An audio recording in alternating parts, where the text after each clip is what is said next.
தைப்பூச விழாவை முன்னிட்டு இன்றைக்கு பிரதமர் அவர்கள் பத்துமலை திருத்தலத்திற்கு வந்து இங்கு இருக்கின்ற சூழ்நிலையை பார்த்ததோடு மட்டுமல்லாமல் இந்துக்களுக்கு நம்பிக்கை தரக்கூடிய வகையில் அவருடைய வருகை அமைந்திருப்பதற்காக அவருக்கு என்னுடைய மனமார்ந்த நன்றியை தெரிவித்துக் கொள்கின்றேன். இது போன்ற அதாவது குறிப்பாக இது முக்கியமான காலகட்டம். இந்த நாட்டுடைய இறையாண்மையையும் இந்த நாட்டினுடைய நம்முடைய ஒற்றுமையும் சீர்குலைக்கின்ற வகையில் ஒரு சிலர் வலைதளங்களில் கோவில் ஹராம் என்ற வசகத்தோடு பல்வேறு விதமான நடவடிக்கைகள் மேற்கொள்கின்ற காலகட்டத்தில் பிரதமர் அவர்கள் பத்துமலைக்கு வந்திருப்பது நிச்சயமாக நமக்கு ஒரு நம்பிக்கை தரக்கூடிய ஒரு நிகழ்ச்சியாக அமைந்திருக்கின்றது. அதே நேரத்தில் இந்த நாட்டிலே இது போன்ற கலாச்சாரங்களை கொண்டு வருகின்றவர்களை பற்றி கவலைப்படாமல் நம்முடைய சமயத்தை முன்னெடுக்கின்ற முயற்சிகளை ஆலயங்களும் சமய அமைப்புகளும் ஒவ்வொரு இந்துக்களும் மேற்கொள்ள வேண்டும் என்று கேட்டுக்கொள்கின்றேன். ஏனென்றால் இது போன்றவர்களும் நாம் போராடுவது அறிவுக்கு உகந்த செயலாக இருக்காது. ஏனென்றால் இவர்கள் பொறுப்பற்றவர்கள், இவர்களுக்கு சமயமும் தெரியவில்லை. எல்லா மதங்களும் மற்ற மதங்களையும் மற்ற மதவாதிகளையும் புண்படுத்தக்கூடாது என்று தான் வலியுறுத்தியிருக்கின்றது.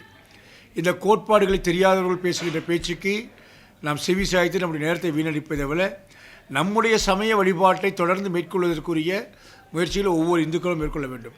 அதே நேரத்தில் இந்து சண்முகம், இந்து தர்ம மாமன்றம், மலாய அருள்நெறி திருக்கூட்டம் போன்ற இந்து அமைப்புகளுக்கு என்னுடைய தாழ்மையான வேண்டுகோள், கடந்த காலங்களிலே ஆலயங்கள் மட்டுமல்லாமல் ஒவ்வொரு இந்துக்களுடைய வீட்டிலும் வழிபாடு நடந்து கொண்டிருந்தது. அதாவது அவருடைய வீடுகளில் இது போன்ற சமய வழிபாட்டுகள், பிரார்த்தனை கூட்டங்கள் நடந்து கொண்டிருந்தது. வீடுகளில் முற்றோதல் நடந்து கொண்டிருந்தது. இதை நாம் தொடர்ந்து செய்து கொண்டிருந்தாலே இது போன்ற பொறுப்பற்றவர்கள் காணாமல் போய்விடுவார்கள். ஆகவே இந்து சங்கம், இந்து தர்ம மாமன்றம் போன்ற அமைப்புகள் கடந்த காலங்களில் இருந்ததை போல ஒவ்வொரு இந்துக்களுடைய வீட்டிலும் பிரார்த்தனை கூட்டங்களை நடத்துவதற்கு, வழிபாடுகளை நடத்துவதற்குரிய முயற்சியை மேற்கொள்ள வேண்டும் என்று இந்த இடத்துல கேட்டுக்கொள்கின்றேன்.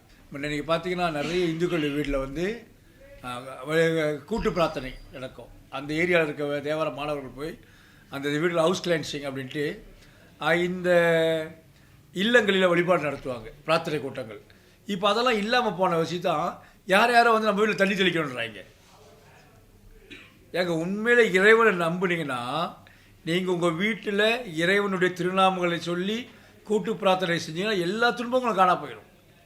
நாமே நம்ம சமயத்தை நம்பாமல் யாரையும் கூப்பிட்டு தண்ணி வந்து தெளிங்க, மையம் வந்து தெளிங்க, வாசனை தெளிங்க அப்படின்னா அப்புறம் நம்மளுடைய சமயத்து மேலே எங்கே இருக்க போகுது மரியாதை? அதனால் இது வந்து மலேசிய இந்து சங்கம் வந்து ஒரு தார்மீக கடமையாக எடுத்துக்கிட்டு ஒவ்வொரு இல்லங்கள், கடந்த காலத்தில் இது வந்து எல்லா வீடுகளிலும் ரொம்ப பிரசித்தி பெற்றது. வீடுகளில் வந்து கூட்டு பிரார்த்தனை நடத்துவாங்க. அந்த ஏரியாவில் இருக்க எல்லாம் வந்து உட்காந்து பிரார்த்தனை பண்ணி அவங்க ஒரு மிகச்சிறந்த ஒரு அமைப்பாக இருந்துச்சு. இப்போ அது கொஞ்ச நாளாக காணா போயிடுச்சு. நான் வேணால் முதல் கட்டமாக என் வீட்டிலே ஆரம்பித்து வச்சிட்றேன்.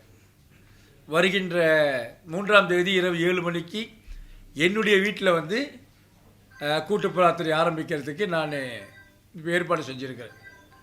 இதை வந்து ஒவ்வொரு இந்துக்களும் பின்பற்ற வேண்டும். ஒவ்வொரு இந்துக்களும் நீங்கள் இறைவன் மீது உண்மையாக நம்பிக்கை வைத்தால் இறைவன் நமக்கு அருள்வான். நம்முடைய வீடுகளில் நம்முடைய பிரார்த்தனை, அதாவது செத்து போனதுக்கப்புறம் எதுக்கு இங்கே வீட்டில் தேவாரம் படிச்சுக்கிட்டு செத்த கையில் வெத்தலைப்பாக்கு கொடுத்த மாதிரி, செத்த போன வீட்டில் தேவாரம் பாடுறதும் செத்தவங்க கையில் வெத்தலைப்பாக்கு கொடுக்குறதும் ஒன்று.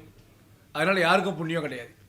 உயிராக இருக்கும் பொழுது ஒவ்வொரு இந்துக்களின் வீட்டிலும் தயவு செய்து கூட்டு பிரார்த்தனை நடத்துங்க. தேவாரம், திருவாசகம், சிவபுராணம் போன்றவரெல்லாம் உயிராக இருக்கும் பொழுது நம்முடைய வீடுகளில் பாடப்படுவது வீடும் நன்மை பெறும், இந்த நாடும் நன்மை பெறும். தம்பி வந்து மற்றனா நம்ம பேசி புண்ணியம் இல்லை. அதாவது உண்மையிலே வேறு மதத்தை தள்ளியிருந்தால் கூட மற்ற மதங்களை என்ன சொல்கிறேன், இன்னொரு மதத்தை புண்படுத்தாதீங்க. உண்மையான மதவாதின்றவன் யார் அப்படின்னா பிறர் மதத்தை புண்படுத்தாதவன் தான் உண்மையான மதவாதி.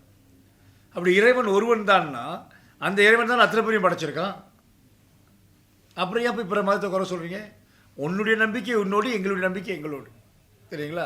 அந்த இஸ்லாம் ஆகட்டும், கிறிஸ்து மதமாகட்டும், பௌத்தமாகட்டும், சமணமாகட்டும், இந்து சமயமாகட்டும், எல்லா மதங்களும் சொன்ன ஒரு செய்தி, பிறரை புண்படுத்தாதீர்கள். அப்போ அந்த மாதிரி அவங்களுடைய மத கோட்பாடை கூட உணர்ந்து செயல்படாதவங்க போய் நம்ம சண்டை போட்டு புண்ணியம் இல்லை.